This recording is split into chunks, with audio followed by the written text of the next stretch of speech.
Warning, this video audio may contain graphic images, verbal descriptions of death, self-harm. It may trigger or offend some viewers or listeners. You have been warned. Please do not report the video. This is meant for entertainment purposes only. All images herein are confirmed to be fake and are for dramatic effect only. So enjoy, and thanks for not being a douche.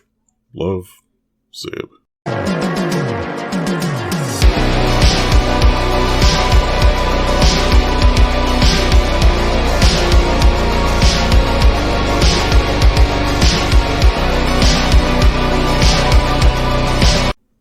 What's up, everybody? Welcome back to the show. I'm Sebastian Volkov, your god of horror, and in today's episode we have 5 creepy, spooky things coming straight from Indonesia. The first one is the tuyul. The tuyul, or toyol in some other countries, is a baby that died before birth. Regardless of how it died, the baby is exhumed from the grave and reanimated as a tuyul by a shaman or someone with similar knowledge of dark magic. The tuyul has the appearance of a mummified baby, having green or gray skin, a large head, pointed ears, typically red eyes and sharp teeth. Similar in appearance to a goblin, the tuyul is kept by its new owner in a glass or ceramic jar or pot and hidden away until needed. The little undead creature is quite needy. Like a small child, it has quite a temper and must be entertained, and offerings of candy, toys, and so forth must be given to it to appease its temper. The tuyul must also be nursed, meaning you have to prick your finger and let it suck your blood, or it's said to chomp on your toes or those of your family while they sleep and suck out the blood that they need.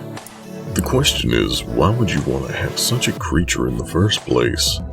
Because they're mischievous little terrors that steal from neighbors and perform acts of vandalism at their owner's request. People of villages who have knowledge of the existence of a local tuyul do have a few options to protect themselves from the little monster, though. Typically, villagers will leave behind strands of garlic hanging by their door or leave marbles laying around outside.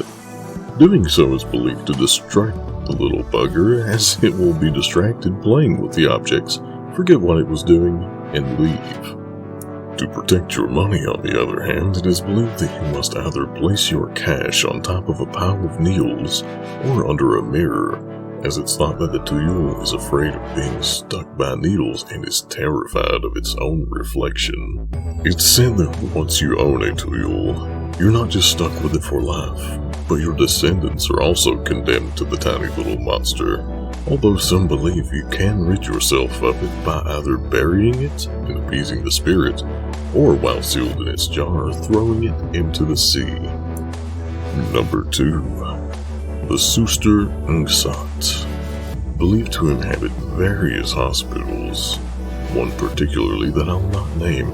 In Jakarta, the Suster, meaning nurse, and Ngsat, meaning crawling, is said to be the ghost of a beautiful nurse whose name has been lost to time, or perhaps kept hidden from the public to avoid a scandal. It's believed that when entering the hospital laboratory during her shift, she was violated by the doctor within. He then mutilated her legs so that she couldn't walk, but had to crawl by using her hands to pull her body, dragging her legs and feet behind her. Succumbing to her wounds, she died the same night and now roams the hospital, an angry spirit crawling around at night, possibly trying to find the doctor that assaulted her to finally get her vengeance. Eyewitness accounts say that she doesn't actually harm those that are unfortunate enough to stumble upon her. When seeing the Suster Ngsat, your body freezes, completely rigid, and you lose the ability to speak. Once she passes by you, you regain control, almost as if she's saying, "You're not the one." Number 3. The Wewe Gumbo. The Wewe Gumbo, or Wewe Gumbel, originates as a tale of ancient times in the area of Bukit Gumbo, Semarang. In the town lived a married couple that had tried for years to conceive a child. Believing his wife unable to bear children, the husband began to resent his wife and would mistreat her, leaving her alone for long periods of time. One day the wife followed the husband, finding him having an affair with another woman. The wife, in a fit of rage, kills the husband, and she was driven out of the town by villagers. The wife, being unable to cope with what her husband had done and being constantly harassed by the locals, then took her own life. She now lives on as Wewe Gumbel, depicted as a woman with extremely long, hanging breasts and vampire-like fangs who kidnaps children who are being neglected or abused by their family in one way or another. She doesn't hurt the children, rather she takes great, loving care of them as a sort of grandmother figure, and the children actually don't even fear her after even a single night. Wewe Gumbel does this as a way of punishing the parents, and even returns them once the parents have redeemed themselves in her eyes, if they ever do. Number 4. The Kuyang. A creature that's origin is shrouded in mystery, and is often seen flying through the sky at night, and mistaken as a large bird.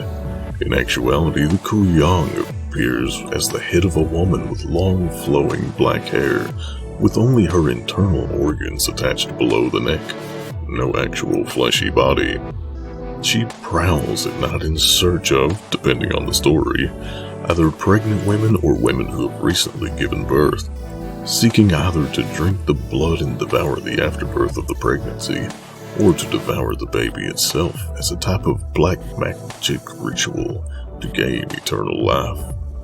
Though a somewhat obscure cryptid, it's represented in many games and movies, and does make pregnant locals question, is that really just a big bird, or am I completely fucked? Number 5. Sundel Bolong. The Sundel Bolong, or prostitute ghost as it's typically known, is to be the ghost of a woman who dies during pregnancy and unwed.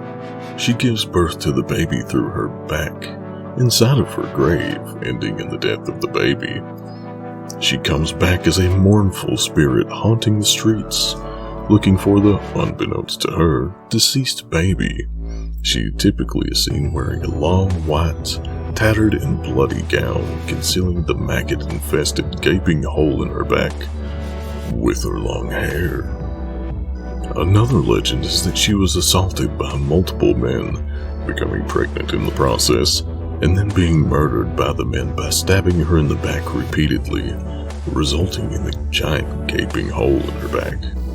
Visually looking the same as the previous legend, but instead of looking for her baby, she actually prowls the streets seeking vengeance on any man that crosses her path.